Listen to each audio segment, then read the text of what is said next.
All right, hello everyone. Okay, so today we're going to be talking about the ethics of the Bhagavad Gita. So you guys have presumably read portions of the Gita, and now we're going to be trying to draw an analogy between deontology and the ethics of the Bhagavad Gita and Hindu ethics generally. So, so my claim here is that the ethics of the Gita are largely deontic, insofar as what matters is that the rules or moral principles are the things that motivate us, right? So we're gonna see this kind of overlap between deontology and the ethics of the Gita.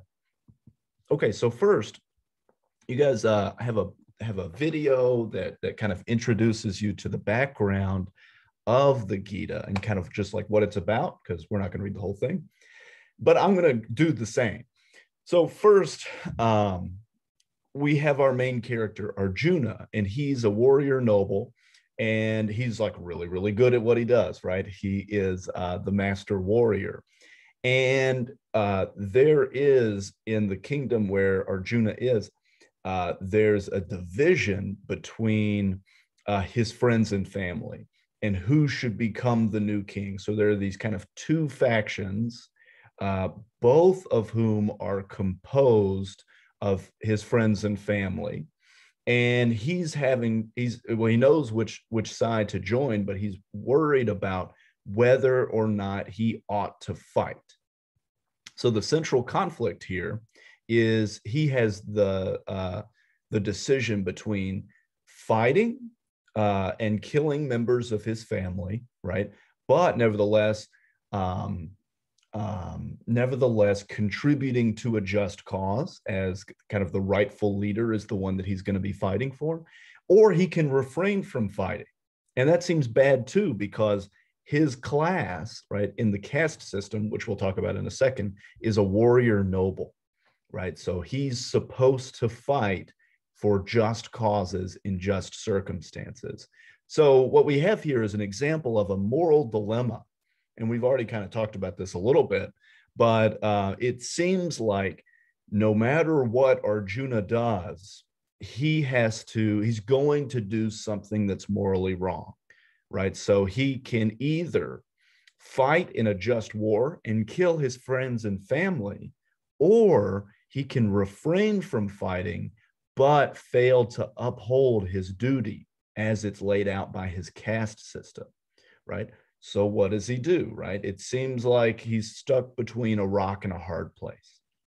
So Krishna, or Krishna, as it's pronounced in the Sanskrit, Krishna is the central god of Hinduism, right? He's so whether we conceive of Hinduism as either a monotheistic or a polytheistic religion, Krishna is the head god among many, or he is the only god.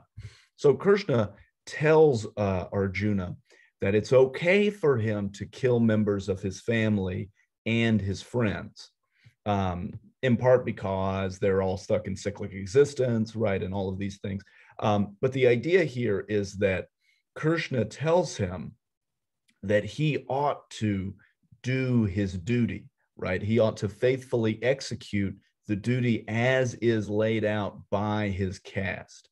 And so there's this kind of funny word here called dharma. Dharma is basically what is right. And I put what is right in quotations because there are two senses of what is right. First is what is right in the moral sense. So we could talk about moral rightness and moral wrongness, but we can also talk about what is right in the epistemic sense as well. The idea here is that something is either true or false, right? We want to have true beliefs. So dharma involves having true beliefs that are relative to your caste, right? Here, let's just talk about dharma in the sense of duty, in the sense of doing what is morally right. So Krishna tells Arjuna to follow through with his dharma, that is moral dharma. Good. So with this background, let's talk about the caste system, because the caste system plays such an important role in this text. First, this is a hierarchic social and religious system where you have to, through multiple lives, work your way up the caste by fulfilling the dharma duties that are relative to each level of the caste, right? Um, so, for instance, if you are at the bottom tier of the caste, you have certain duties that you ought to do, right? But you don't have those duties if, say, you're in the middle or top tiers of the caste. So what you should do, the actions that you should take, are relative to your placement in the caste system. So at the top of the caste, we have Brahmins, who are religious leaders, right? And presumably, if they fulfill their duties in this life, they will escape cyclic existence, and they will either they will sort of become one with Krishna, meaning that they'll kind of give up their identity, right, and just kind of fall like a drop of water into an ocean, right? Or they're going to maintain their identity and have personal union with Krishna once they die, right? Assuming that they fulfill their duties. Then we have, under Brahmins, we have warrior nobles, which is what Arjuna is.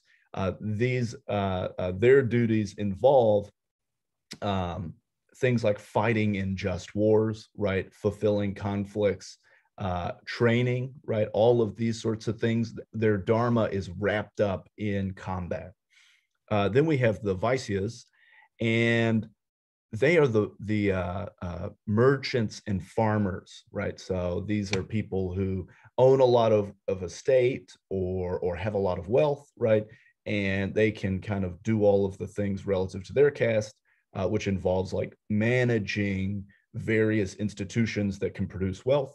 And then we have the Sudras, which are the servants and farm laborers. And so the dharma that they have to follow is fulfilling their duties qua servant or qua farm laborer.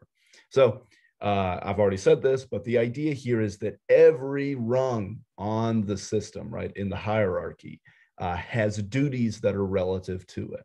And in order to move up to the next level, one must faithfully execute those duties. Okay. Now let's talk about a little bit more about the goal of Hinduism, right? So let's talk about salvation in Hinduism and the relationship that salvation has with the Dharma. So first of all, union with Krishna only happens when you escape cyclic existence. So we're going to talk a little bit about what cyclic existence is, and then maybe a little bit about what union with Krishna is. And I've already sort of alluded to both of these. So first of all, in Hinduism, you are kind of caught up in this cycle of reincarnation, right? So you can maybe come back as an animal, right? You can come back as another person, right? And the idea here is that based on your merit from this life will warrant whether or not you can, say, move up the system after the fact, right?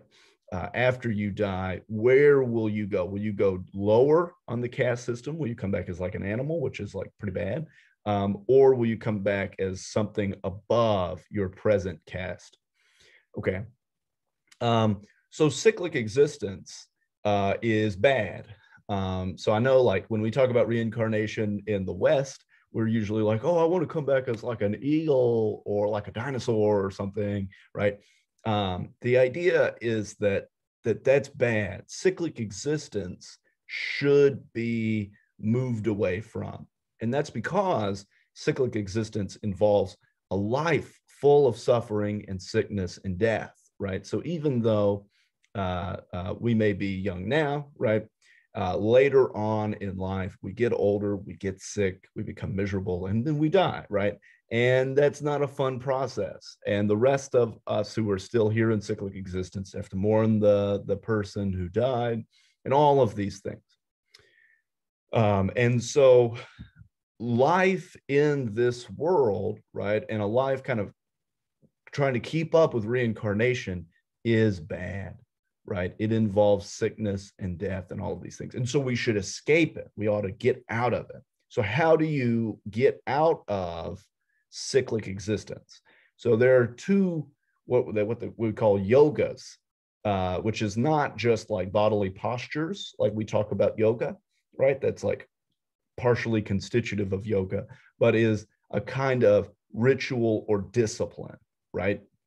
The idea with yoga is that it means discipline or a kind of ritual. So we can talk about knowledge yoga, and you can escape cyclic existence by coming to know religious truths that make escape from cyclic existence or salvation possible, right?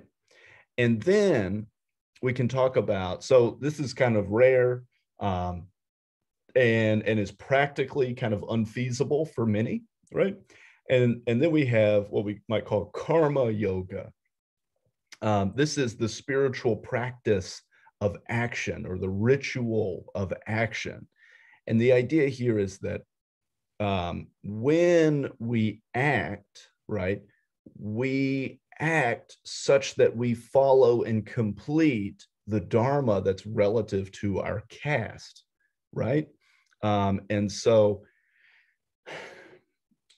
the reason why we act is because it is our duty, right? So why do we usually act, right? So do we eat food in part because we desire to eat food, and it's that desire to eat food that like kind of motivates us to then go and eat, right?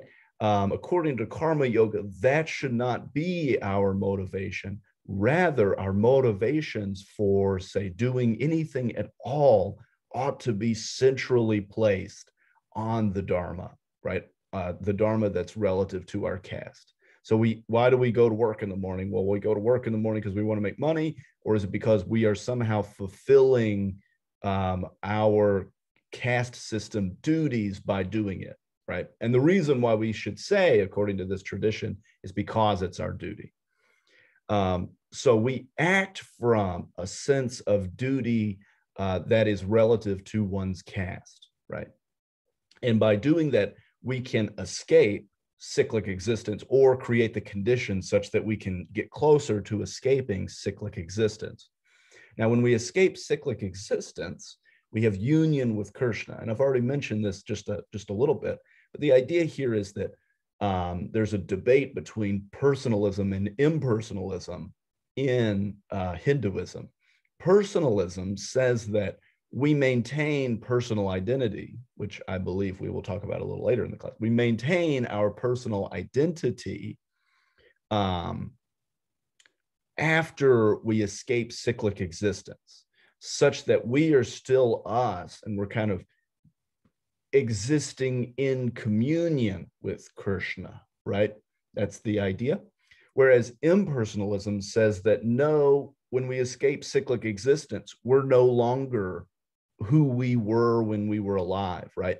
Rather, we just kind of bleed into Krishna, and there's no real difference between us and Krishna, right? And if you read the Gita really closely, you can kind of see both of these views expressed through in the text, right? Both of these accounts of escaping cyclic existence. Okay, so what does this have to do with deontology, right? Well, for Kant, motivations matter, right? The reason why we act and do the things that we do, for Kant, it matters only when you act from a sense of duty. Or better yet, you let the reason that something is your duty be the reason that you act, right? So recall the grumpy miser guy from the deontology video. He gives money just because, even though he hates it, he gives his money away because he thinks it's his duty. And then you have somebody who like gives away money in order to like look good in front of other people. It seems like the old miser has better motivations, right? Than the person that's trying to get something out of giving away money, even though they like are doing the same thing. They're acting up for different reasons. And so similarly, and so this is like what Kant calls the goodwill. So when we act from the goodwill, we are letting duty be our reasons for action. So similarly, in Hinduism, we have something that's kind of like the goodwill, right? Karma yoga, letting our duties or our dharma be our reason for action is very analogous to the goodwill and deontology, right? So anyway, so here's a connection. Here is an Eastern account for something that's very similar to this account of ethics that comes centuries later in the West, right? So anyway, I hope you've enjoyed this video.